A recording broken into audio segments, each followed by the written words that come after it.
Greetings. This is your host, Brother Willie Muhammad, and welcome to another broadcast of I Have a Testimony special session. God came to us to seek and to save that which was lost. He raised a man from among us. He, the Honorable Elijah Muhammad, laid the foundation. What I'm doing is something that comes from him through me, and the thing that he uses in me to do the work is my faith in him and the word that he taught. To produce men and women who wanted to clean up their life and build an independent nation for the glory of God. In the late 1980s, drug wars turned Washington D.C. into the murder capital of the world. Last year, 92 murders so far this year, and no sign it's going to get better. That's our story tonight. This is ABC News Nightline. Reporting from Washington, Ted Koppel. The year is only 60 days old. During that time, there have now been 92 homicides here in the District of Columbia. The 92nd occurred this evening. Last year, 60 to 80% of the murders in the nation's capital were listed as drug-related. This is a city which has one of the toughest gun control laws in the nation, a city which has 4,000 of its own police and a total of 14,000 federal law enforcement officers, FBI agents, Capitol Police, Secret Service, Park Police, Drug Enforcement agents, Supreme Court Police, Library of Congress Police. Of course, the homicides here in D.C. don't happen at the Library of Congress or at the Supreme Court or at the U.S. Senate or the White House or at the embassies, which are guarded by the uniformed branch of the Secret Service. The murders, almost all of them, are committed in the black ghettos of Washington, which are like a combat zone, as alien to most white Washingtonians as Beirut or San Salvador. Here's John Martin.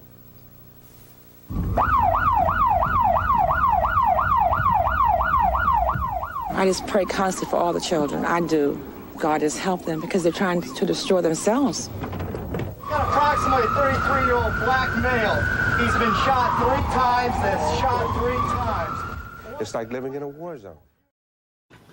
During the violence, a miracle took place in the Mayfair Mansions.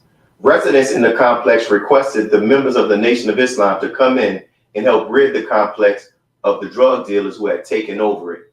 And from these requests came the Dopebusters. Right here today, and with Dopebusters from Washington D.C. I said, who we say we are? So all the dope push bad and he's just salt. I said, we're back, powerful man. So let us unite and take this stand. I'm Johnny, I'm Mo, and I'm Brother Ali. Come on, everybody, sing along with me. Come join the Dopebusters. Come join the Dopebusters. Joining us tonight to talk about this historic event, we have with us the following panelists. Starting off with Brother Captain Emeritus Tim Muhammad. Then we have Student Regional Minister Brother Abdul Sharif Muhammad. And we also have joining us Lieutenant Brother Lowell Hamza Duckett. And to finish off our guest, we have Brother Jackie Muhammad, who's a member of the NOI Research Group. Thank each of you, brothers, for joining us tonight, and we're going to get right down to this interview. And I would like to first begin by asking this first question to Lieutenant Duckett. You know, you're a veteran of the law enforcement, you're a veteran law enforcement officer who was on the force during this violent time in the history of Washington, D.C. From a law enforcement perspective, just how violent and crime-ridden was the Mayfair Mansions during this time? The Mayfair Mansions was noted for being one of the most violent sections of the District of Columbia. When you look at all of the factors that led to that, you can see a total disregard for human life, for the sanctity of the family, for the well-being of children, women, and seniors. It was so far out of control that many within the community, especially in that particular ward, avoided that neighborhood. Wow. Thank you, my brother. And next, we're going to ask this question to Brother Tim. You were Brother Abdul Sharif, now our student regional Southern minister. You were his first officer when he was the FOI captain of Mosque Number 4, right? And as the first officer, normally you help with the carrying out the instructions issued by the FOI captain, which meant you helped to facilitate and oversee many of the FOI community outreaches. What was it like for the FOI when they were going to the Mayfair Mansions prior to the formation of the Dopebusters and the NOI Security Agency? Because we just heard our brother Lieutenant Duckett talk about how violent it was. Yes, sir. Assalamu alaikum and Ramadan Mubarak. Ramadan Kareem. Let me start this out with a little caveat, because I have to say this because of our training. I mean, Mayfair Mansion was obviously one of the most notorious drug sites, in Washington, D.C. It was number one. But I want to start this out in a different way. We were trained very well in Washington, D.C. Brother Sharif was a good captain. He was a strong captain and one hell of a organizer. So he was traveling with the minister most of the time. But when he came back from the minister was training him. And he was bringing that training right out down to the line to our lieutenants and then down to the brotherhood. We had some of the strongest lieutenants, bar none, in the Nation of Islam. We had lieutenants like Brother Darrell, Brother Henry, Brother Ray, Brother Aaron, Brother Hassan, Brother Robert, and many other lieutenants that were strong. We had a strategy that we had set up in Washington, D.C. Washington, D.C. is divided into 4 quadrants. And northwest, northeast, southwest, southeast. Northeast is where our mosque was, and northwest, people know that that's where you come in with the capital and all that is. But what we did, because we were so strong in our training, as Brother Sharif brought this training back to us, we had one of the strongest lieutenant training class. So we would take lieutenants and their squad and put them in different sections of the city and tell them to set up a beachhead in that area of the city. So by doing that, we had our own, as you would call it, the outreach program. But we would go to these various different houses, door to door, selling the family call, talking to the people, and all of this. That was our outreach program. And being his first officer, I was his arm. And because he was getting everything from the minister, I carried out, his orders, with much respect. And we made it do what it do. Great. And thank you for sharing it, and also just the strategy and the planning that went into it that laid the groundwork for what we're going to talk about that took place in Mayfair Mansions. And I'll go to our brother Sharif next. I would like to come to you because based upon the books that I've read, Brother Tim's book and also your book, we know that you all were approached by the property managers about coming in and providing security around the clock for the apartment complex. And from each of your writings, you speak about how before deciding to accept that proposal, you presented the proposal to the Honorable Minister Louis Farrakhan. Can you share with us how you presented the proposal and the Honorable Minister Louis Farrakhan's response? Yes, sir. Most certainly will. Thank you again for allowing us to come on the show. As I want to say this, Brother Tim was one of the best and is one of the best lieutenants on planet Earth in the Nation of Islam. I want everybody to know that. And I want to say, when we went in, we was at our mosque. During the weekend, we would go into Mayfair Mansion and sell the Final Call newspaper. I was the type of captain when I was in the city with Brother Tim will tell you, I led the men into the street. I didn't send. We worked together. And then we would go into Mayfair Mansions with the paper. And every time we went into any drug area in the city, the drug guys would leave. One Sunday, the manager came up to the mosque. And Brother Tim was there, and we was there, and he wanted to speak to me, and he spoke to us. And he said to me, what can I do to get you all permanently? He said, because every time you all come, the drug guys leave. But then when you all leave, they come back. So I told him that was on Sunday. I told him, I said, look, we'll be with you on Monday. You know, we'll come to your office at 9 o'clock. We came to his office that Monday. We met. He told us he wanted us to come there permanently. And we told him we would. But then we had to go meet with the owner of the project. So we went, and I went down, and I went to that meeting by myself, downtown Washington, and met with the owner of the project. And then we went and we talked, and we told him what it was going to cost, because at that time we never charged. We always went out, volunteered with the Final Call newspaper, and then we come back. This time, he wanted us that permanent. We had to make a charge. I went before the brothers. And I came back, went before the brotherhood, and asked them, look, the owner wants to come permanently. What should we charge? To be honest with you, we didn't really know at that time exactly what to charge, because we had never charged before. So I said, what about $7,000 a week? Because we got the brotherhood, we're going to do it. Then a brother named Brother Anthony, we call him the Secret Squirrel. He yelled out and said, why not 10,000? I said, why not? And then we talked about it. Then the next Monday, I went down, met with the owner, told the owner, this is what we're going to charge to do this. He frowned a little bit and he said, that's a lot of money. And I asked him, I said, if one of those brothers loses his life, then what is the cost of one brother losing his life? He said, okay. Then he asked, he said, okay, what else do you need? I told him all the things we needed. Command center, we needed vehicles, we needed radio. Everything we asked for, he gave it to us. Because he wanted that problem solved. We got it.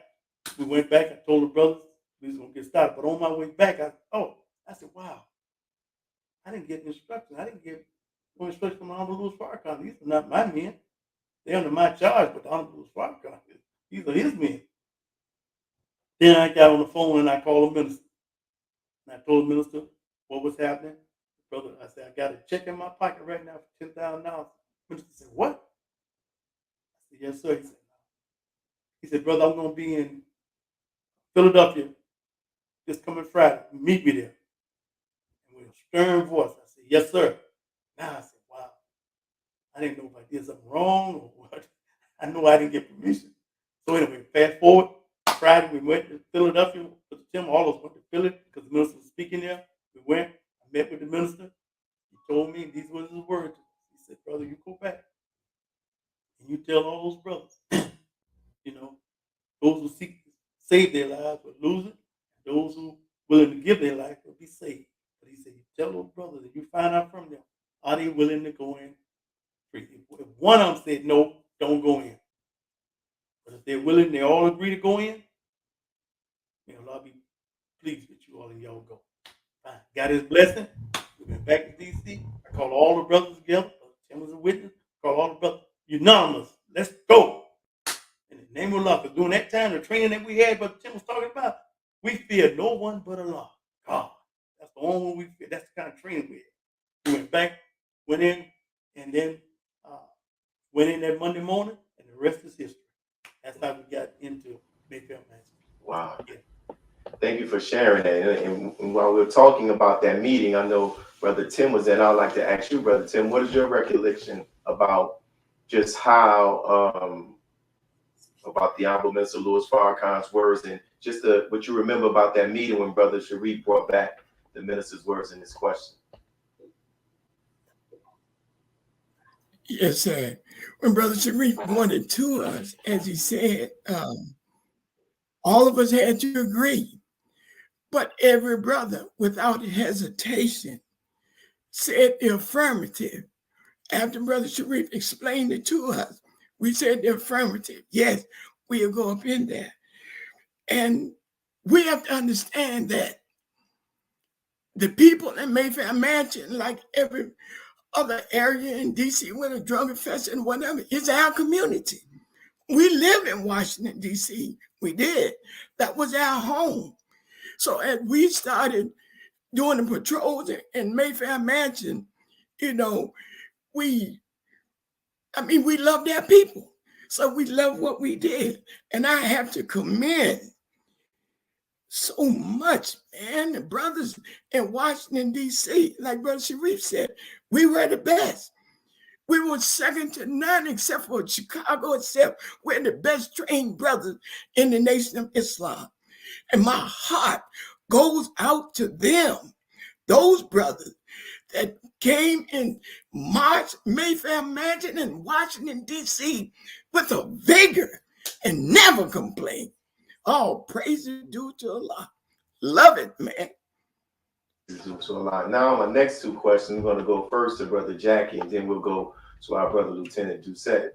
Well, Brother Jackie, you know, from your perspective, why were the patrols, this kind of two-part question, why were the patrols by the Dopebusters a watershed moment for the Nation of Islam, and what were the impacts of the patrols on the actual city of D.C.? Well, it's a great question. Why was it a watershed moment?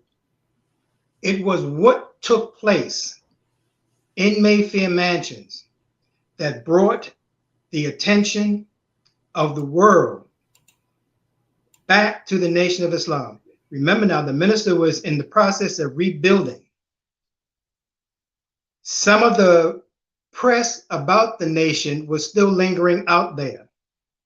Our enemies never relented in terms of making sure that there was a negative image of the Nation of Islam. The reason it became a watershed moment was because when we went into Mayfair Mansions under the leadership of Brother Sharif, Brother Tim, and the others, we were confronted with people who were armed. When our brothers went in, and many people may remember, one of our brothers was approached by one of the dope brothers with a sawed-off shotgun. That man was disarmed. The media then portrayed that as a vigilante move. Here we came in as, in essence, saviors in that community. And the negative press, as a result of what the media portrayed, made it look as though we were the persons responsible for the mayhem. As a result of that, that video footage of the brother with the shotgun being disarmed literally went around the world.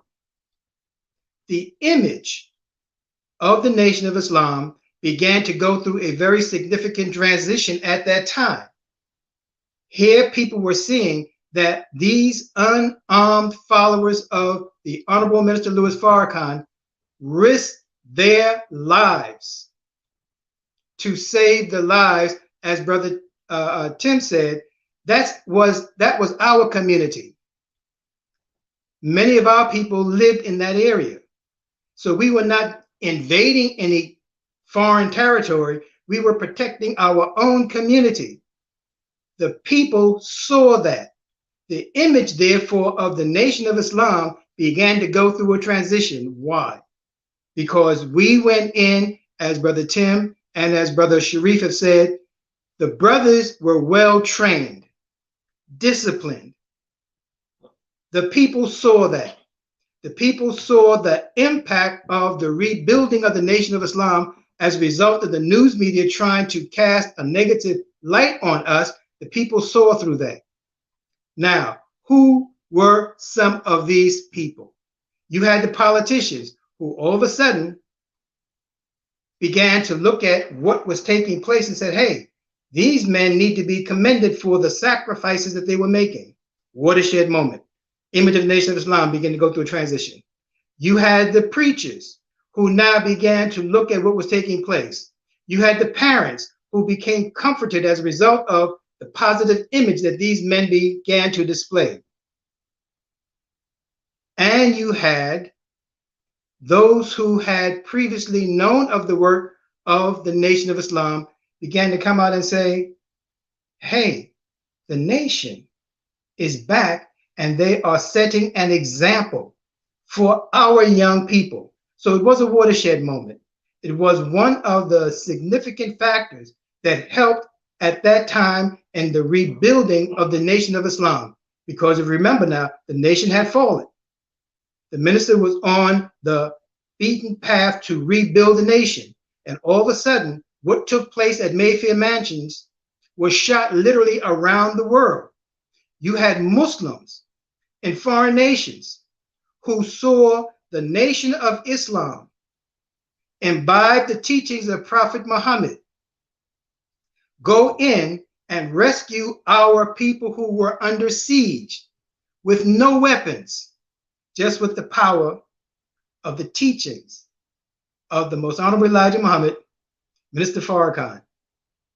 And now they saw another image of the Nation of Islam as a result of what took place at Mayfair Mansions.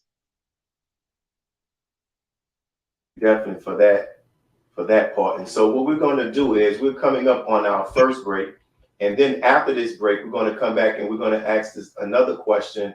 We're going to hear from our brother who's a former law enforcement officer, Lieutenant Duckett, if I'm pronouncing that right. We want to hear from him about this as well. So for those who are tuned in, we thank you all. Continue to invite other people, continue to make comments in the comment section, and we'll be right back with this historic interview. Be a part of the force that powers truth in journalism. Your support helps us to highlight solutions for a brighter tomorrow. Go to nnvnews.com/donate.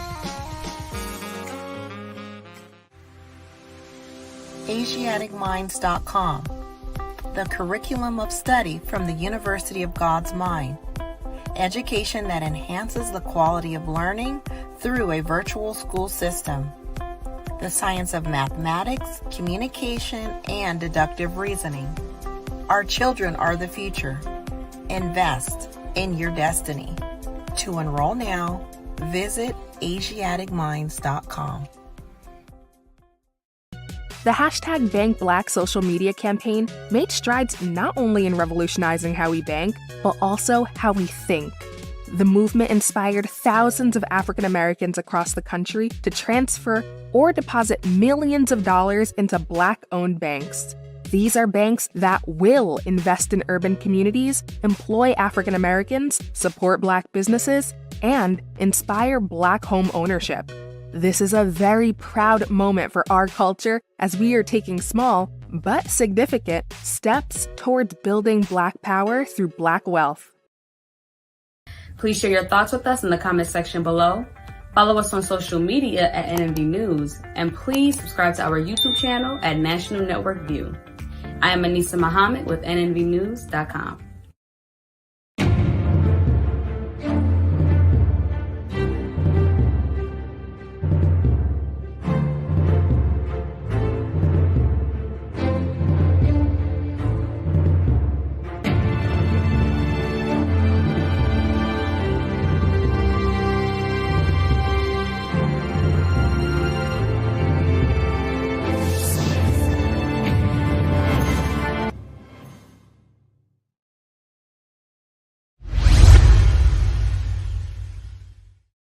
And welcome back, brothers and sisters. Prior to the break, you heard our brother Jackie, talk about the significance and the impact of the Dopebusters when they went into the Mayfair Mansions housing development. Now we're back. We want to talk to our brother, Lieutenant Duckett. You know, in Brother Tim's book, Brother Lieutenant, Brother Tim writes about how valuable your support was to this effort. Can you talk about with us how you were able to support the Dopebusters from your position as a law enforcement agent, and how you were able to help protect them from some elements in the law enforcement departments who may have not wanted them. I'm gonna say no, not who may have not, who did not want them to clean up the Mayfair Mansions? Okay, first let me lay a foundation because I want your listening and viewing audience to understand what they went up against. Mayfair Mansions is in Ward 7 of the District of Columbia. The District of Columbia is not a state, it's not a county, it's a federal enclave created by the federal government. In Ward 7, there are 26,000 people that live below the poverty level. Let that number sink in. That number is significant because a lot of that 26,000 were in Paradise, Mayfair Mansion, Kenilworth. That's a quarter in Northeast Washington, D.C. Within that quarter, 50% of the young men and women are illiterate. They live below the poverty level. There's a lack of opportunity for employment in that particular community, especially at that time. It might have improved somewhat, but it's still a high level of unemployment. Drug proliferation between Kenilworth and Mayfair Mansion was out of control. Not only did you have local drug pushers, out-of-state drug pushers, but you had a level of police corruption second to none in that particular quarter. When I received a phone call from the chief of police, at first, go up there, because I was the president of the Black Police Association at that time. He asked do me a favor, go up there and check on the brothers, make sure nothing happens to them. Well, I knew what that meant. Make sure nothing happened to them. It wasn't about retaliation or some type of armed aggression against the nation. He was worried about what? Police corruption. They had gone into the belly of the beast. I want that to sink in. The belly of the beast. You had corrupt cops up there.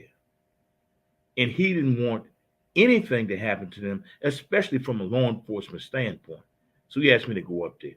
Well, at that time, I was well known in law enforcement circles. I was a commander of specialized training on farms, training on use of force, rookie, senior, veteran police officers, SWAT. I was in charge of all of that. Traffic stops, vehicle stops, self-defense. I was in charge. So I knew a lot of cops, and they knew me and knew what I stood for. So by me just showing up, it set a level of, if you're a corrupt cop, you better stop because here's Lieutenant Duckett. I hadn't gotten the name Hamza at that particular time. Establishing a relationship with the brothers, brother Tim and brother William, he was known as William, then it wasn't Sharif. The minister at that particular time was Dr. Abdul Muhammad, and later became Sean Muhammad. Was easy. I was black before I was a cop. I want that to sink in. Police officers today, they identify themselves. I'm a law enforcement officer. No, you're a brother in America. You're black. And if you don't know that before you put that badge on, then you're stupid. So to identify with them, and especially the teachers, that was easy. Well, I'm laughing right now, and I hope the audience will forgive me. Next thing, later on, they had me in FOI class. Now, I couldn't get the marching straight. I'm left-handed, so I was extremely making wrong turns when they were saying left, right, left. I was going the wrong way. But anyway, my first night going up there, I remember sitting down and talking to Brother Sharif. We talked for two or 3 hours. It's 3 or 4 o'clock in the morning. He got tired and I got tired, and we ended the conversation. The next day, he introduced me to Brother Timothy. And Brother Timothy has a personality that is warm, that is kind, that embraces you. And it was like I had known this brother for all my life. Like we had been friends all our life. And he was talking about the minister and the teaching. Then he started giving me books. Message to the Black Man. Our Savior Has Arrived. And I began to read. So we became close, not only on the common denominator, we were black and in America, but we became close because we shared certain spiritual beliefs. I watched him and his lovely wife together. And I said, man, that's a good brother. Now he's moving into Mayfair, and he's facing armed and dangerous drug pushers and cops that are dirty. I would be remiss as a man, remiss as a minister of the gospel of Jesus Christ, not to be with them, not to support these brothers. And I was able to bring some brothers that was in the Black Police Association along with me.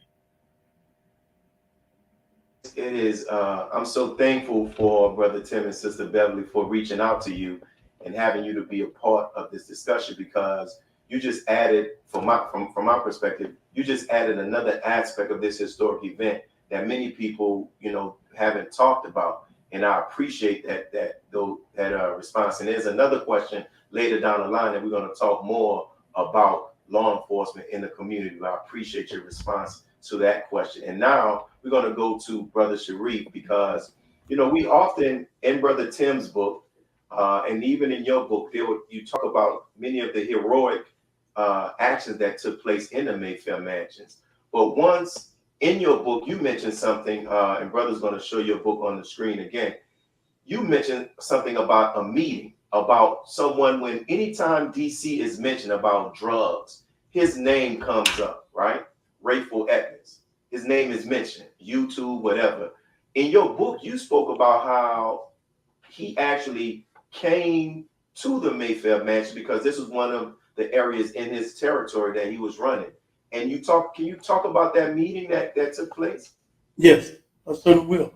And I have to say, Brother Tim was right there with me the whole time. And we brought the brothers and we met with him. That brother, and like you said, the people need to do the research on him and do a little history search.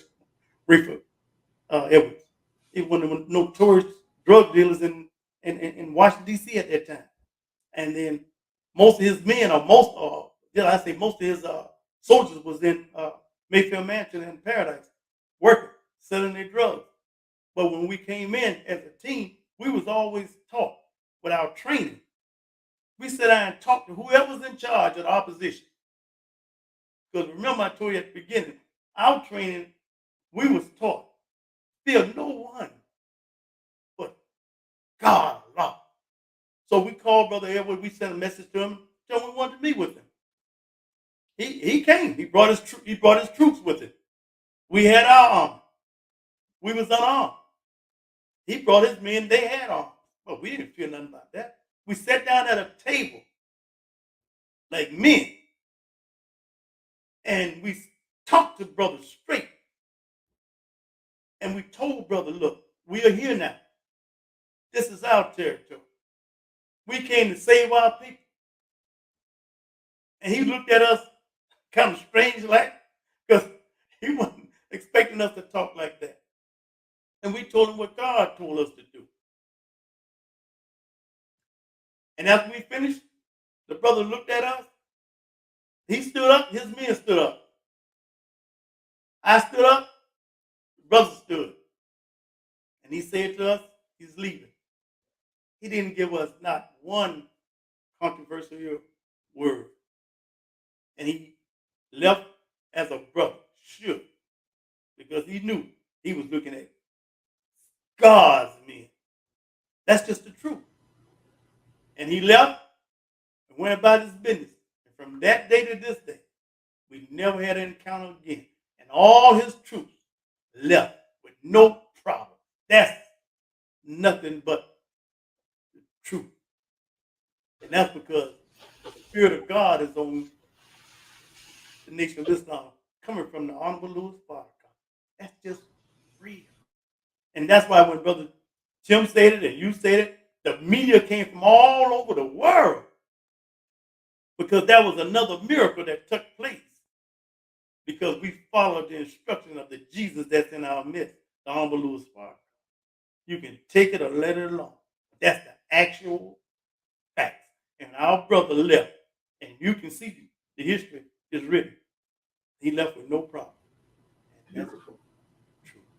Beautiful, man. And I'm so happy, as I said, starting off, that we have the opportunity in this little small form to get this historic, get the history of this, as you said, this miracle. And now I'm going to go to Brother Tim, because in your book, Brother Tim, you talked about something that's one of the things that stuck out to me. It was a vivid description about how after the brothers came in and began to start locking down and cleaning up the housing development, about how you vividly remember images of the children and the residents coming out there probably for the first time in a long time in a courtyard not having to worry about seeing a drug transaction, ducking running from gunfire.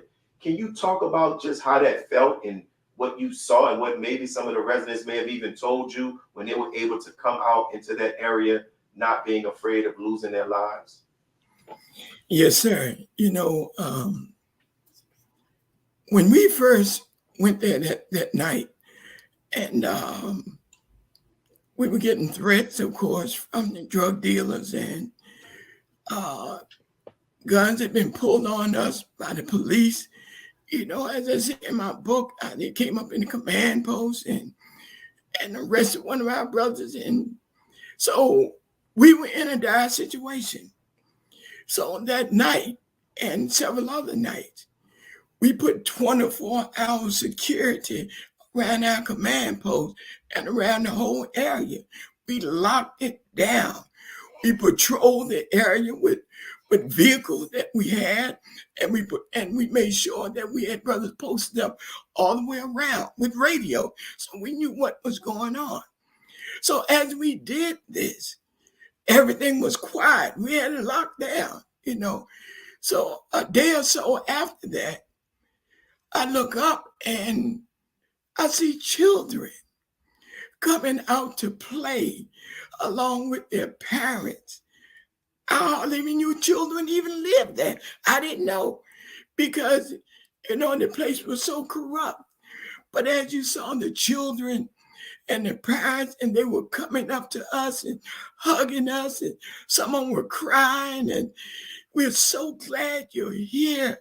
Y'all going to stay here. Oh, man, God sent you. I mean, they were saying everything. And that's something, because when you see you put your life on the line for your people, and you see the joy, and you see the pain also that they've suffered, all of that, and you look in the eyes of the children, and they looking at you like, like God sent you here, and which He did. So we have to thank Almighty God Allah for the leader that we have, the most honorable Elijah Muhammad, and his Jesus in our midst, the Honorable Minister Louis Farrakhan. Because without him, we wouldn't have been there or anywhere else. So I thank Allah, for what He has given us in those men. And I thank Him so much for what He has given to each and every one of us. The people, the children, they loved us then. I haven't been to D.C. In a little while because I'm here, but I'm quite sure they still love us, Thank you. And this next question, I appreciate you for sharing that and just the impact, because, that's you. It's almost like you see these military moves where they go in and they liberate, a town or a country that's been occupied by a foreign force, right? And that's in a sense what you all did. So I appreciate what you are sharing, with the lieutenant is sharing, Brother Jackie and Brother Sharif. And I'll go to this next question, and I'll ask just about Brother Jackie. Brother Jackie, we opened up this clip, and it's talking about it with the national broadcast, was basically highlighting the problem that DC was experiencing, how DC had became just the murder capital of the country, the world, right? And one would think that the actions of the Dopebusters would not meet much resistance, right, by some members of the U.S. government and other agencies that say that they are committed to the betterment of society. Why do you think that the efforts of you all were met with such resistance? Because of those people who were our enemies, who continued and continue to spread lies about the nation. But you have to keep in mind something, brother, and that's this. Even though there were those people who, for their reasons, chose to lie about us, there were on the other side people in the nation's capital when Hamza talks about the poverty rate, when Hamza talks about the illiteracy rate, they knew that the nation was there to support them. So therefore, whatever was said that was negative, they could put it into its proper perspective. Now, what do we mean by that? You had people, you mentioned, for example, in government. There were people in government who really knew about the Nation of Islam. How? What took place in Washington, D.C., in specific what took place in Mayfair Mansions, had been, you would say, the ground had been fertilized over a long period of time by the Most Honorable Elijah Muhammad, Minister Louis Farrakhan. How? In 1959, the Most Honorable Elijah Muhammad spoke at the Uline Arena in Washington, D.C. He spoke before a crowd of 10,000 plus people. He was given a police escort there and back. That was the messenger laying a foundation. Then behind him, you have Muslim minister, the mosque in Washington, D.C., mosque number 4, under the Honorable Elijah Muhammad, was one of the first mosques in the nation to be built from the ground up. People knew about our work.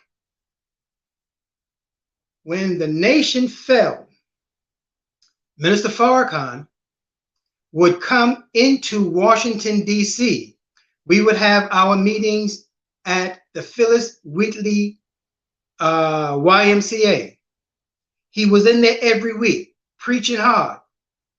Okay, we didn't have a home at that time. The minister would come in and he would draw crowds. Then when you look at the work that the minister did in the church, we had regular meetings at Union Temple Baptist Church under the leadership then of Reverend Willie Wilson. The Union Temple became, in essence, the sister mosque to number 4. So the groundwork had been laid. You look at, for example, who was the mayor? Marion Barry. Marion Barry knew about the work of the Nation of Islam before he even became mayor. He started what was known as Pride Incorporated, where he had to interface with the Nation of Islam.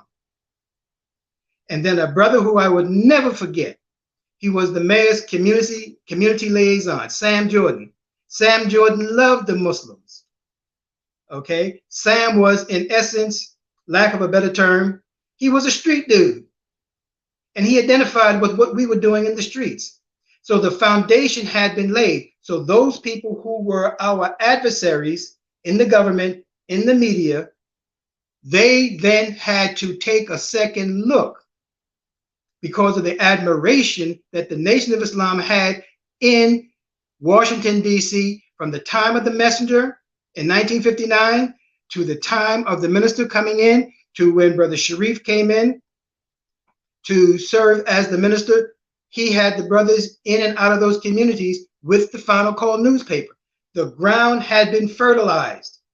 So therefore, when we were invited into Mayfair Mansions, you had a whole history behind us that justified our presence and the love the people had for us. Wow. And thank you for that historical perspective, brother. Those are very interesting, and it's helping, as everybody's comment, is helping to put this in further historical perspective and see all of the factors that went into this and all of the work that was done in it as well. And I'll go to our next question because this is important, and we're going to ask. I'll start off with our brother Lieutenant Duckett, and then we'll go to Brother Tim. You know, sociologists, criminologists, people who study crime, they talk about how they say that crime and violence, in order for it to be effectively addressed, there must be a healthy relationship between the community and law enforcement. So from your perspective, what allowed you kind of touched a little bit about it, early, but I'm going to ask it again. You can add some more, and also maybe you can talk about what can be done today that would allow some type of relationship, a mutual relationship, to take place between the community and law enforcement to help address the violence that we're seeing the crime and violence we're seeing today in our communities. Okay, that's a two-part question. It's a good question. Number one, to your listening audience, your viewing audience, get your paper and pencil out. You got a cop getting ready to take you behind closed doors and expose some things in law enforcement. There are four basic types of cop out there on the street. One, there's a cop, and he's separate and distinct. Then there's a hard-nosed street cop. Then there's a badge-wear gun toter. And then there is, for the lack of a better term, a law enforcement officer. Society over the last 40 years has created this law enforcement officer. And you get what you create. You want a monster, you create a monster. The law enforcement officer doesn't give a damn about mercy, justice, fairness. He's only out there to enforce the law. He goes out on the street. You break the law, you're locked up. You resist, I'm going to fight you, I'm going to beat you, I'm going to call for backup. Something bad is going to happen. That's what you created. You said our law enforcement officers have to have a college degree. You don't need a college degree to go up in a dark alley and face an armed robber or a child molester. You don't need a college degree for that. You said he has to pass a polygraph test. All right? Tell me somebody who hasn't lied. You said he has to have a pristine background. Well, some say I'm the most decorated cop in the history of the Washington, D.C. Police Department. Well, I had a rough juvenile coming up. Guns, violence, you name it. But God blessed me, and people came into my life to help me get to where I am today. Now, that hard-nosed street cop, that's the guy you want. Y'all have eliminated him right out of your vocabulary. That's the cop that you knew, that walked the footbeat, that knew your mother, your father knew you, wouldn't lock you up, but hang his foot up in your hind parts if he caught you wrong and take you home to your parents. Law enforcement starts really with the family. And when the family breaks down and there's a disintegration of the family network, then you have total anarchy in that community, which leads to crime. Getting to your question on what develops the relationship between law enforcement and the community. First of all, you can't be an occupying army. You can't hate the people that you are policing. Many law enforcement officers throughout this country, whether they're in New York, Philly, Washington, D.C., they don't live in these communities. They didn't come from these communities. They're imported from Alabama, Mississippi, Tennessee, Texas. And then they hire them and bring them in, give them some training, and I say go out there and police. Right now in Florida, they have a lack of police officers. So they're paying men and women $11,000 as a bonus to come down there and apply and be accepted as a police officer. They're going to pay you to police in Florida. So what? You paying somebody to police? Their heart is not into it. They don't know the community. They don't know the people. They don't know the culture. That's where the rub comes. You have to have a desire to want to serve people. When you have that desire to serve people, then there's a different nuance. There's a different flavor. There's a different approach to the very people that you are out there protecting. And I'm not talking about enforcing the law, protecting, because you're seeking justice, mercy, and equality for the people that you have taken an oath of office to do those things for. So there's a different approach. That child is being molested. You will not go home. You will not rest until you find the person that did it. A lady's rape, you will not go home until you find the person that did it, because you're committed to that. And then to the officers who actually really love the community, they will live in those communities. I lived 7 blocks from my district command. I could walk to work.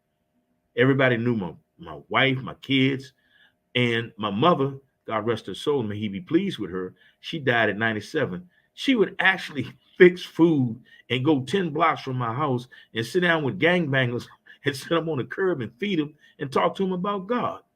And I would pull up and they would say, no. I said, look, that's my mom. And they said, Lieutenant, and they call me Ducky. Oh, we're not going to hurt your mom. We love your mom. And that type of thing. When you have that level of commitment across the board, then you're going to have a different approach to the community and a different policing technique. Now, as I told you before, I was at the training division. Loved it. Monday through Friday, off on the weekends. The chief put me over to 6th District with Mayfair Mansions. They were in charge of that area over there, in charge of the drug unit. When he put me in charge of the drug unit, my first day there, 20 of the members of that unit got up and they wanted to transfer. I told them, hell no. Either they were going to clean their act up or they were going to jail. It was just that simple. Out of that unit, 2 people became the chief of police because guess what? I invited Minister Sean, Willie Muhammad, and Dr. Aleem to come and speak to my unit and 2 officers who wanted to come and listen. Every Monday in the 6th District, we had meetings of police officers, black and white. I didn't discriminate. I didn't say, well, if you're white, you couldn't come. And they would lecture them on discrimination, racism, and the teachings that y'all were given. And believe me, brothers, it works. We've had white officers stand up in the middle of the meeting and say, I'm a racist and I need help. And I couldn't believe it. I need help. And they went and got help. And I watched the attitude change, not only of those officers, but the officers assigned to that district with what the brothers were bringing from the Nation of Islam. Brother, that was beautiful. Once again, I'm so grateful that you were part of the show to be able to share that, man. So we almost coming up on our next break. So I want to give Brother Tim to get his response. What are your thoughts on that question, Brother Tim, as it relates to building this mutual relationship for the purposes of helping to get our communities together? Yes, sir. You know, Brother Hamza and I became very close. Very close. You know, I called him my brother from another mother, you know, but he would come to the site and he would walk the site with us. He would patrol with us all over, you know. He introduced me to other police officers like mine and things of that sort. You know, one day I got a call from the chief of police at the time, Fullwood, and he told me that I had an open door. He had an open door policy to me that I could come in and speak with his officers. So he called me in one morning when he was having a lineup, and he sit me down and he told me, I told this officer they could ask me any question that they want.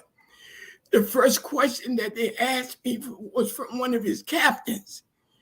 And his captain asked me, he said, brother, why is it that you all are successful in the community where we are not successful? What happened? Why is that? I see the first thing that happened to me that I see the first thing that where you made your mistake at is that they put you in cars. And all the time that people see you is when you come and locking somebody up and bust them in the head or something like that. So now they don't see you as a friend. They see you as an enemy. Just like Brother Hamza said a little while ago, at one point, and I told the police officer in the lineup, I said, at one point they saw you as officer friendly. When you came, you got out of line, the police officer, brother gonna talk to you and tell you what's going on. He knew Miss Mamie next door. He knew Aunt Esther down the street. He knew everybody. He knew the truant officer. He knew everything that was going on because he walked the beat in your community. He was a part of your community. So I told them, that's why the people look at us the way they look at us, because we are in the community. We live here. We're patrolling. We walk here. We just didn't start doing this. We've been doing this ever since we've been on the scene. Since Honorable Louis Muhammad brought us here, we've been doing this. So as Brother Hamza said, that type of relationship with the police during that time, the officer friendly type, the people saw us as that type of people, as patrolling, because we took care and we were concerned about the safety, and we loved our people. Thank you, my brother. And for those who are watching, we're coming up on our next break, and you saw in the comment section, we put the links and email addresses of how you can get the book by Brother Tim and Sister Beverly, and the book by Brother Abdul Sharif Muhammad as well. These are must-have to go into your library. Trust me, you need to get them. So we'll be right back, and you all stay tuned, for we'll have more of this dynamic and historical interview about the miracle at Mayfair Mansions. Be a part of the force that powers truth in journalism. Your support helps to combat false media. Cash App NNV News. AsiaticMinds.com, the curriculum of study from the University of God's Mind. Education that enhances the quality of learning through a virtual school system. The science of mathematics, communication, and deductive reasoning. Our children are the future. Invest in your destiny. To enroll now, visit AsiaticMinds.com. Worldwide, 24 hours a day, 7 days a week. Download the Final Call radio app and take us everywhere. On your phone, on your computer, on your tablet, on Instagram, Facebook, and Twitter. You can also log on to finalcall.com and click the Listen Live button, or finalcallradio.com. Final Call Radio, the official voice of the Honorable Minister Louis Farrakhan and the Nation of Islam. Thank you for tuning in to NNV News. Please share your thoughts with us in the comments section below. Follow us on social media at NNV News, and please subscribe to our YouTube channel, National Network View. This is Clifton Muhammad with NNVnews.com. Muhammad's economic blueprint, the collective power of our dollars to build a future for ourselves. With 5 cents a day, 35 cents a week, $1.40 a month, and $18.20 a year multiplied by 16 million wage earners would give us $291 million in 1 year. Everyone can give 35 cents a week as an investment in our future. Donate now and see what our pennies, nickels, and dimes can accomplish. Visit economicblueprint.org.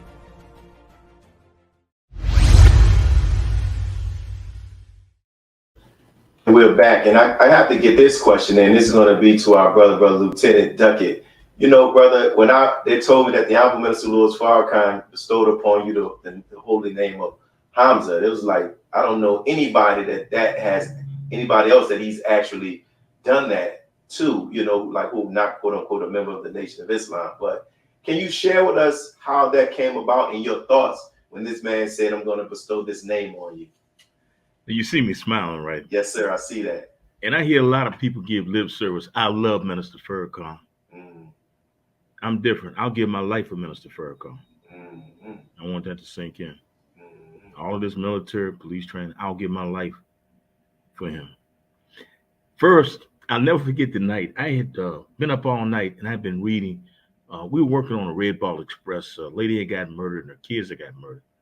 And I've been up all night with my men, and I was reading Message to the Black Man and Our Savior Has Arrived. And I got a phone call. Would you attend a meeting at Howard University? The minister's going to speak, and they want you to be there in his presence and stuff. So I got there, and I don't know who requested. They asked me to say a few words. And I got up and I started speaking. And you got to forgive me if I get emotional.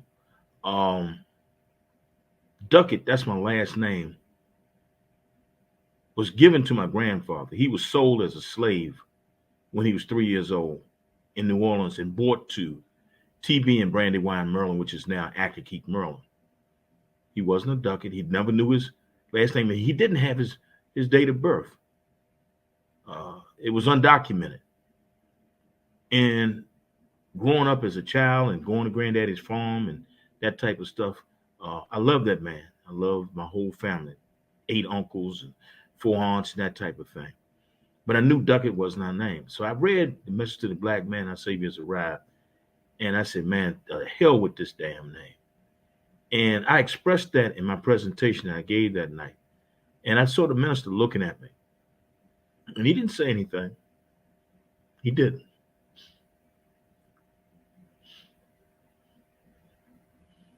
Next day, I got a phone call. And he gave me the holy name.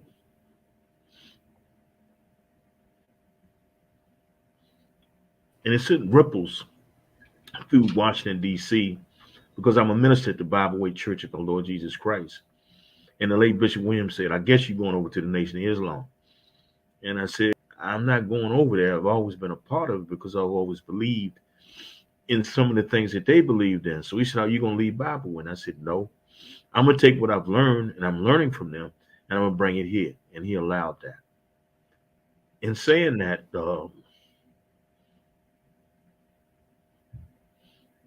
I'm indebted. Let me move on. I'm indebted to him. We thank you for your sacrifice. We thank you for your support. And we thank you for your example, because it shows, just because you learn and benefit from the teachings of the Most High Elijah Muhammad, that doesn't mean that people cannot continue to be a good Christian, as the Honorable Minister Louis Farrakhan talks about. So I thank you, brother, on the behalf of the believers here in our city. And I want to put this question in it. I'm going to ask Brother Sharif, and then we're going to go to Brother Jackie. But Brother Sharif, you as the former Supreme Captain, you brought the proposal to the Honorable Minister Louis Farrakhan. Is there anything that you can share about how the minister felt about what the brothers did? When they finally went in and began to start making the transformation. I know there's a picture we're going to try to pull back up where the Honorable Minister Louis Farrakhan is looking like he's being taken on a tour in the Mayfair Mansions. Is there anything that you remember about how the minister felt? Yes, sir. Thank you again. And I want to thank Brother Duckett for his heartwarming words again. Mm-hmm. Yes. Honorable Louis Farrakhan, I want to make this very clear. The whole time we was in Mayfair Mansion, that whole time, every week I was on the phone with Honorable Louis Farrakhan. He was concerned not only about the brothers' safety, and he was, but he was concerned about the community, because the Honorable Louis Farrakhan loved our people with a passion that only the Jesus could love like that. You saw the tears coming from my brother Duckett just now. That ain't fake. And no offense, he said he'd give his life for Honorable Louis Farrakhan. But that in turn, the Honorable Louis Farrakhan will give his life and has put it on the line and still on the line for us as a people.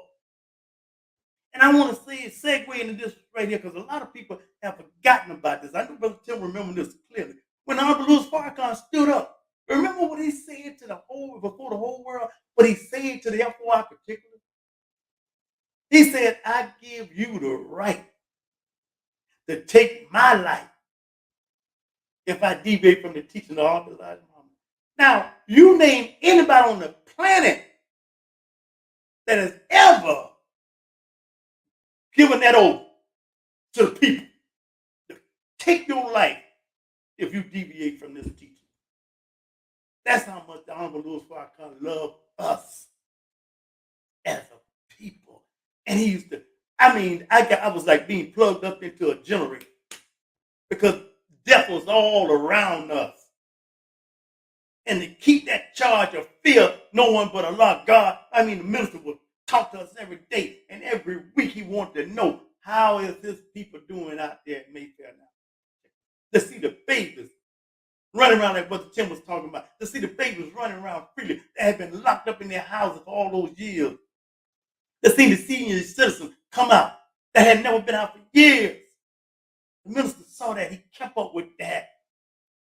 And he was heartwarming, concerned about his people.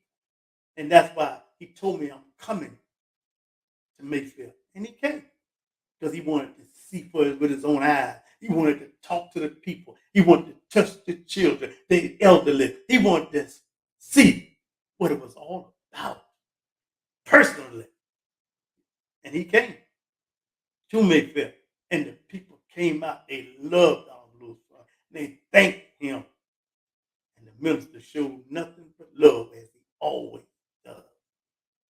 And that's how I felt with him, Brother Tim, and all those soldiers out there. And the minister thanked every one of those soldiers that Brother Tim named and then unnamed them, that we've forgotten or gone on.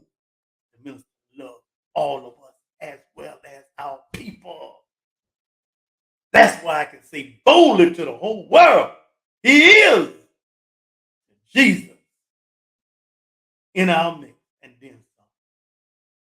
May Allah. And we thank you, brother, for your words and communicating the love that the Honorable Minister Louis Farrakhan has for our people, and the moving testimony that our brother Hamza gave as well, and is touching many people in the comment section. Now, I'll go to Brother Jackie on this question, because we kind of touched on it earlier about the resistance that took place. And as a result of this, there was a congressional hearing regarding the Dopebusters. So from your perspective, brother Jackie, what do you see as the significance of that congressional hearing regarding the Dopebusters? I love that question. In Brother Tim's book, near the end of the book, he includes the congressional testimony given by 3 entities. 1, representatives from the ADL. 2, Brother Muhammad, who is the General Attorney for the Nation of Islam. And 3, the man who was then the director of HUD, Henry Cisneros. Let me first start with the congressional testimony of the representatives of the ADL. They came into that august body, and before the world, they lied on us. They lied on the minister. They created a scenario that was totally foreign to all of the good work that we did in Mayfair Mansions. They emphasized the fact that Minister Farrakhan and the Nation of Islam were anti-Semitic. They had a lengthy presentation in which they just repeated lie after lie after lie. Now, nothing about what you are hearing tonight from these assembled men is in any way aligned with the lies that the ADL told on us. Not one word was mentioned about the lives that had been changed and saved as a result of our impact on what was taking place in Washington, D.C. Now, let me say this and be very, very clear. Not only did they come in and lie, but based on the works of the ADL, they themselves were aligned with the drug trafficking in the nation. Can we prove that? There was a television program called Boardwalk Empire that HBO did years ago. And it talked about the works of the criminal elements in America. One of the featured characters in the series was a man by the name of Arnold Rothstein. He was Jewish, and he was one of the first drug kingpins in America. He was importing heroin from Europe and distributing it in America. Once you recognize who Mr. Rothstein was and saw the relationship between the Jewish elements in the ADL and the mafia, it would surprise you, because they portray themselves as being a group of people who are concerned about the humanity of the Jewish people and so-called others. The ADL grew out of the Br'nai Brith. They came into existence in order to cover up the gangsterism taking place in America with the Jewish mafia. Anybody who said anything negative about the Jewish people were labeled anti-Semitic. After Mr. Rothstein was killed, there's another man who emerged. And those of you who are familiar with the movie The Godfather, there was a man by the name of Herman Roth who was featured in The Godfather. Herman Roth was the character who was created after Meyer Lansky, who became known as the brains of the mafia. Okay? In that setting, in Congress, there was a cadre of representatives from the ADL. Among them was a lady by the name of Myra Bolin. They didn't include Myra Bolin's middle name. Myra Bolin's middle name was Myra Lansky Bolin. She was Mayor Lansky's granddaughter. She was in charge of research, quote unquote, for the ADL. She was in that room that day providing the information on the Nation of Islam that were lies. Now, what was the ADL's role? The ADL's role was to serve as a spy agency, the largest private spy agency in America. They sent spies in on Black politicians, example, Ron Dellums, Black leaders, example, Martin Luther King, Black organizations, SNCC, and the Nation of Islam. They gathered information on us, and the information they gathered on us, the lady sitting in that congressional hearing lying on us, they sold to the apartheid state of South Africa. These are people who were covering up all of the criminality of the ADL, or the role that the ADL played in covering up the criminality of the Jewish members of their community. One of the persons who was known to have been a double agent for both the ADL and the FBI was a guy that some of you may have heard of, known as Rabbi Meir Kahane. He was in charge of the Jewish Defense League. Meir Kahane formed an alliance with Joe Colombo of the Colombo crime family, and they sold their poison in New York City. So what is the point? The point is they had a responsibility to help clean up a problem that they helped create. And instead of copping to the role that they played in all of that, they slam us and make us, they create a narrative around us that we were the anti-Semites. Now, what was important about that? And I'll get off this point. What was important about that? Why did the FBI create a program known as COINTELPRO, in which the object of the program was to search for a Black Messiah? Now, that's a religious term that the FBI, quite frankly, is foreign to. Where'd they get that term, that language from?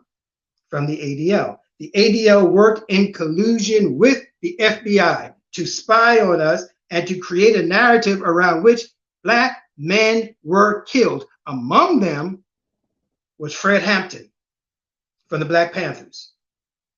They came into our organizations and created an environment in which some of our brothers actually lost their lives. So from my perspective, they had a responsibility to help clean up a problem that they helped to create. So when we talk about the congressional hearings, that's one aspect of it. the lies that they told. Second, Brother Arif Muhammad came behind them, and Brother Arif Muhammad challenged the narrative that they publicly announced, showing how the Honorable Minister Louis Farrakhan was not an anti-Semite, and the lies that they told about him in terms of his statements concerning Hitler, they twisted it. The lies that they told about him concerning calling Judaism a gutter religion, they twisted it. Arif came behind them, and for the record, before the world, he rectified it.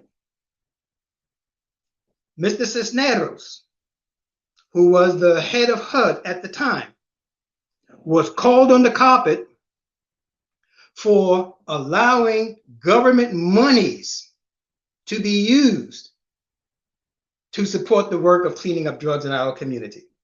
And he delineated point by point the lies that they told. Now, he never identified them by name. He just identified the role that they played. And Cisneros basically saying, these men are doing what the government could not do, refused to do. And now y'all gonna jump on my behind because I find that there's a need now to have the government help clean up a problem that they created. So when we talk about those congressional hearings, brother, those congressional hearings were extremely important. And for anyone who wants to know more about what was said, who said it, get Tim's book. He has all of the information concerning their testimony and the lengthy testimony that was made by the ADL and their lies, and the Nation of Islam representative, Brother Arif, coming behind them, cleaning it up, and then Cisneros himself letting the people know that the record had to be straight. I hope I answered your question. Yes, sir. You answered the question, and why that's important, as you said, because the stuff that we're covering tonight, as you said, it wasn't brought about in the hearings, right? And so this is why it's important now, and we appreciate the historical perspective and what you're bringing. So those who see this video will hear that. And also, he's going to bring up the copy of Brother Tim's book. And I read the book, and in the back, just as Brother Jackie said, you can read the transcript for yourself. So make sure you get this book. Our brother, who's the Final Call editor-in-chief, also has a book. And Brother Sharif has a book talking about this. So as we get ready to close in this last question, because we talked about what happened back then, and we still are having this violence and this crime in urban cities throughout America right now for a variety of reasons. So I want to ask this question in order. We'll go with Lieutenant Duckett, then we'll go to Brother Tim and Brother Sharif. And even if Brother Jackie, you want to close out at whether you can as well. So my question to you all, what can we do as a community to address this violence in this day and time right now, which we're in 2022? We'll start Brother Lieutenant Duckett, Brother Tim, Brother Sharif, and then Brother Jackie, and we'll close out. First, the nation and those of conscience have to continue to do what we're doing. Living a life that's worthy to be pleasing in the sight of God. 2, carrying on the program. 3, reaching out and helping those who want to get out of the madness. There are going to be some of us within our community, Black community, that want to stay in the madness. There's nothing we can do to get them out of it. And that's their decision.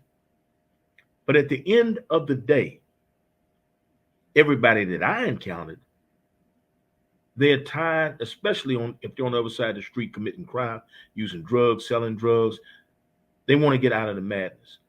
For 15 years, I was a prison minister. And when I first got involved in the prison ministry, and I went to maximum security, and I got off the bus and I went in, and a lot of guys looked at me and hold it. How can you be a cop and you come down and preach to us? It's easy. It's real easy. Because I'm not a cop by birth. I'm a human being by birth that is in Black skin. So reaching out to humanity and wanting what's right and best for my brother, that's a natural thing. So we have to continue to do what we're doing. And above all, those who are within the Nation of Islam, you got a program second to none. My business, which has been in existence for 27 years, is structured on what I've learned from Minister Sean Muhammad and Leadership Institute, what I've learned in FOI classes, what I've learned from being around Brother Tim. Now, I will say one thing, Brother Tim, I love him like a brother. He's blessed. He has a companion, his wife, second to none.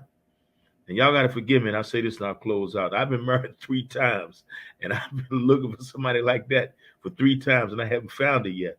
So y'all got to pray for me with that. But in saying that, in closing, is the partnerships that we create, not only within the nation, outside of the nation, with our loved ones, with those that want to be involved, but with those that are striving for truth and justice.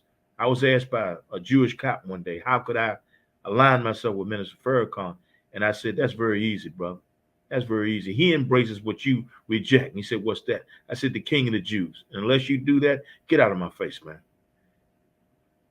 That's it. Wow. Hey, I got to use that one, brother. I like that defense. And now we're going to go to Brother Tim, then Brother Sharif, and we'll close out with Brother Jackie. Yes, sir. First of all, I'd like to say that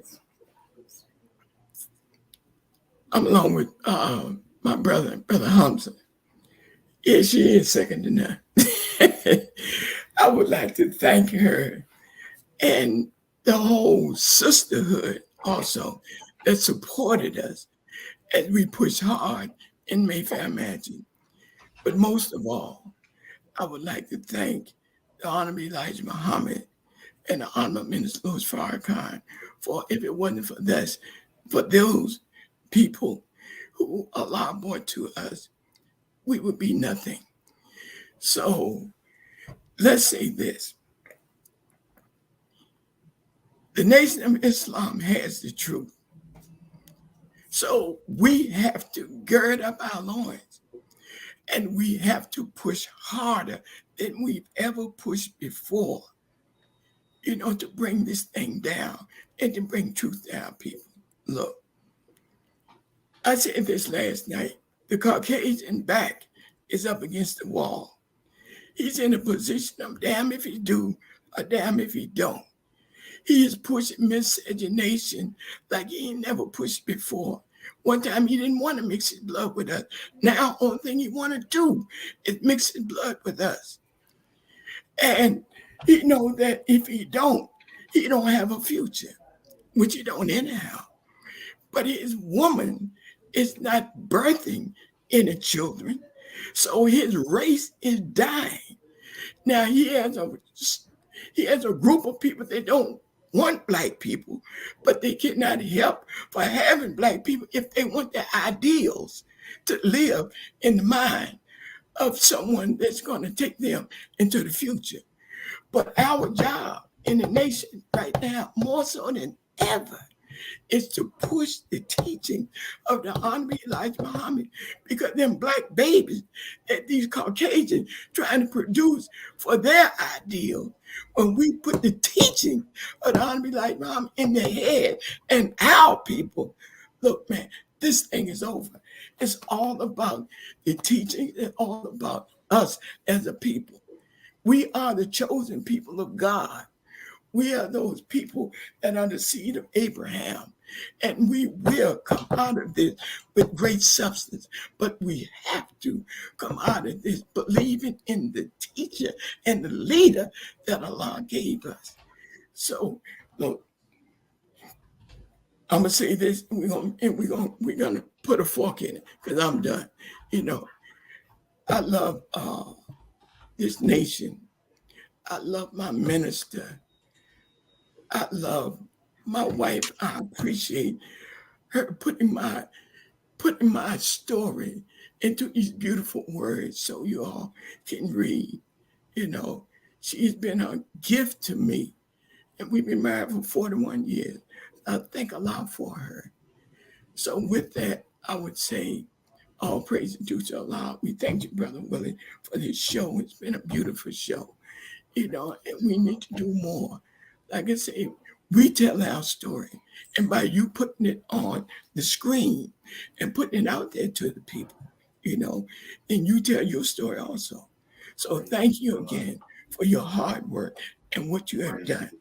All praise is due to Allah. All praises due to Allah. We'll close out with our brother Abdul Sharif Muhammad, who is in the city of Atlanta, Georgia.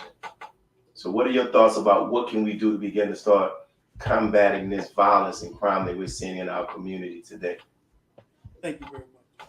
I would like to say 10, 10, 15. Honorable Louis Farrakhan went before the world again.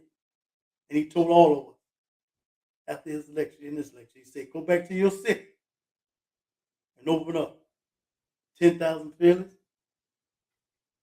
and conflict resolution centers in all over this country. He told us to do it. He gave us those instructions then.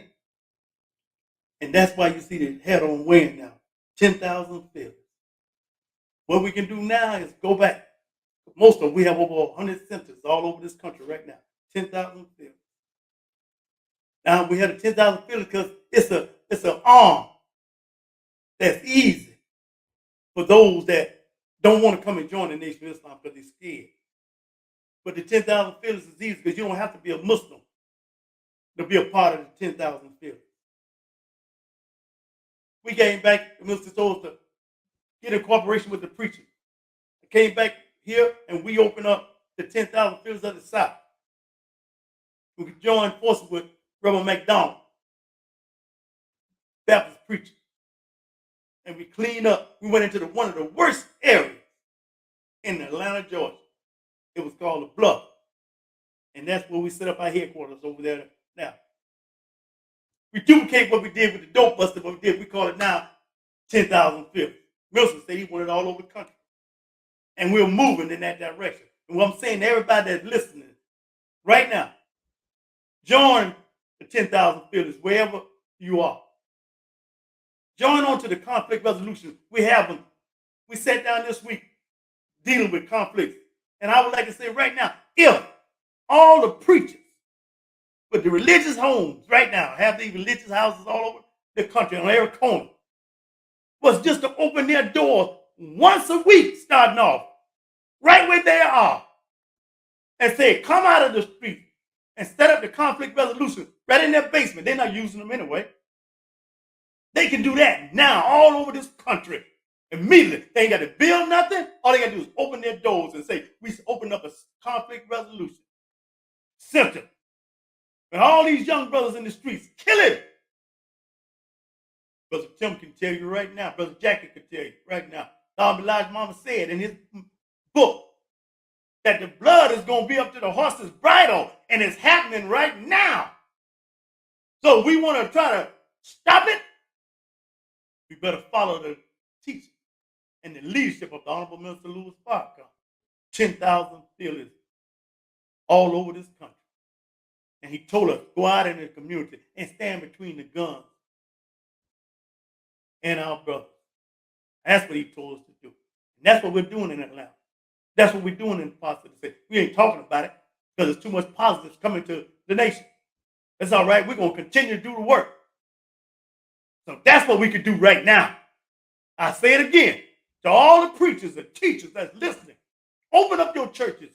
Open up your houses of worship right now and start the conflict resolution and get our young brothers out the street. Bring them in.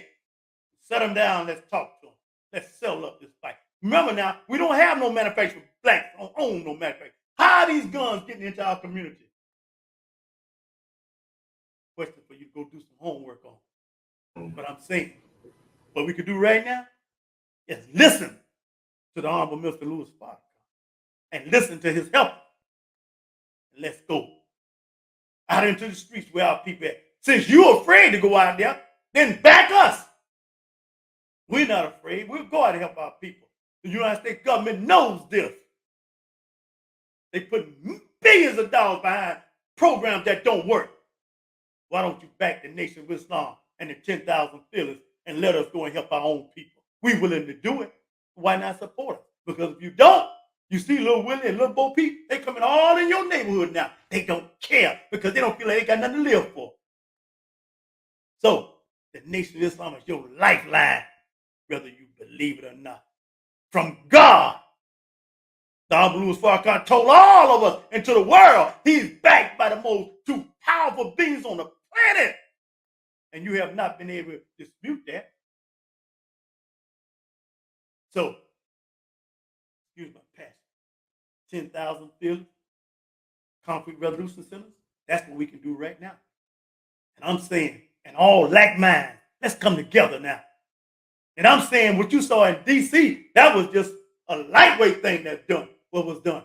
But the 10,000 fields by the help of Allah, backed by the Honorable Louis Farrakhan, you watch what you see, what we getting ready to do and doing.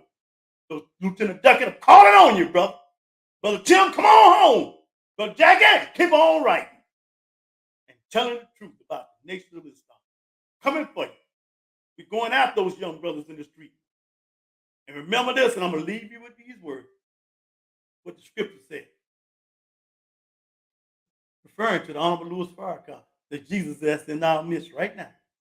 He came among his own, and they received him not. Come, go do your homework. May Allah bless you with the light of understanding. And thank you, Brother Willie, for allowing us to come and have this platform. We love you. You too, my brother. And I thank you for that idea you just dropped about those churches, man. We're gonna, inshallah, I'll call you. We're gonna move out on that here locally as well. So our brother Jackie had fallen off from the webcast, but he's back. And Brother Jackie, the closing question is if you could do briefly in regards to what do you think are some things that we can do to begin to combat this violence that we're still facing in our communities in various urban areas? I will say and repeat what I just heard Brother Student Minister Sharif say. He said it. Okay? I will say what Brother Hamza said and the passion with which he said it. There's a role for us in the church joining forces with our brothers like Hamza in the church. We are not two separate communities. I thank Brother Timothy for his leadership. And I thank you, Brother Willie, for what you are doing. And the only thing I have to say at this point is happy, happy Ramadan. Thank you. Ramadan Mubarak as well. So for those who have tuned in, we thank you all for tuning in. Leave your comments in the comment section so we can see your feedback, because that helps us to begin to schedule additional programming. We also have something in the works. We want to announce it now of another special segment that we intend on doing, inshallah, as well. But if you want to see the rebroadcast of this, you can go to NNV. You can go to Miles number 46 AV on YouTube, on Facebook to see it. But also, inshallah, on this coming Sunday, we're going to rebroadcast this show as well, because it is so important. Because as the African proverb says, until the lion begins to have his own historians, the hunt would always be written to glorify the hunter, right? So if you want to get the books, you're going to see we have Brother Sharif's book. You can get the book. We have it. Let me tell you, I read this book during the COVID. It's a great book that I think all of those who are interested in leadership should get. It's a very very open, very transparent book. And this is the first one. He has the second one. We don't have the images of that, but if you go on his website, we have it in the comment section. You can get it. And you go to him, Brother Musa. You see he's holding it up. It's another very good book. Down is not out. So you can go to his website and you can get a copy of that book as well. And then in addition to that, you heard us mention Brother Tim's book, right? He's going to pull it up right now. But these two books come together as a duo. They're both connected, right? So you have to get both of them. Now, we talked about Brother Tim's book, The Mayfair Mansion. I read that book in a day or two. His story, what we learned about, and there's some valuable information about the Most Honorable Elijah Muhammad in that book that I didn't know about as well. But also, you see, as the Most Honorable Elijah Muhammad said, that when the black man rises in the South, it will be on. But also, we know that includes the black woman. Sister Beverly's grandmother, this sister who Dr. Matilda Evans, if I have that right, you have to read this lady's story. A movie needs to be written about this woman and what she did, how she first physician, right, in South Carolina. She talked about us having our own separate land in that time. So get both of those books. So make sure that you get them books. You get them. You have the information here. Our two books at yahoo.com. You have it. And make sure you share this this interview, but also what Brother Sharif said with the 10,000 feelers. The Honorable Minister Louis Farrakhan has called again, and the minister hasn't abandoned that. We have to continue to push that and make it bond. So I want to thank each and every one of you all who appeared on here. Our brother Lieutenant Lowell, Hamza, Lockett, our brother Tim, Student Captain Emeritus, Brother Tim Muhammad, our brother Abdul Sharif Muhammad, Student Regional Minister of the Southern Region, and our brother Jackie Muhammad, who's a member of the NOI research team.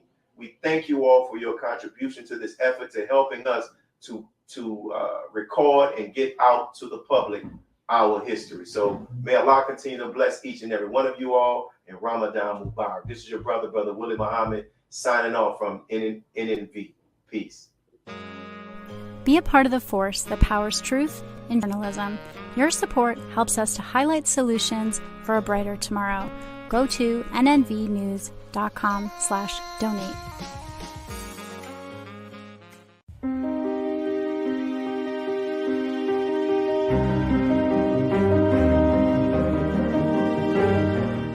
Now you can get the same uncompromising truth you've come to expect from the Final Call newspaper on all your connected devices.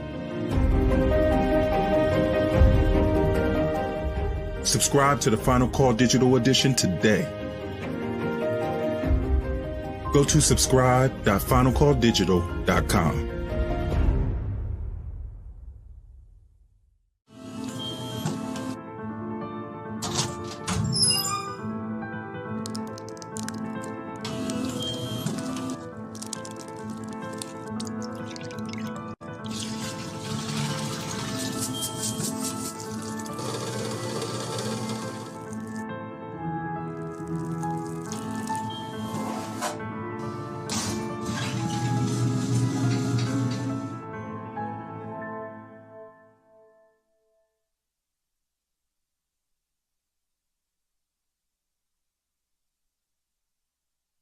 Please make sure you leave your comments and questions in the comment section below. Follow us on Facebook, National Network View, and make sure to check us out on Twitter as well, National Network View. This is Sergio Gutierrez with National Network View, signing off.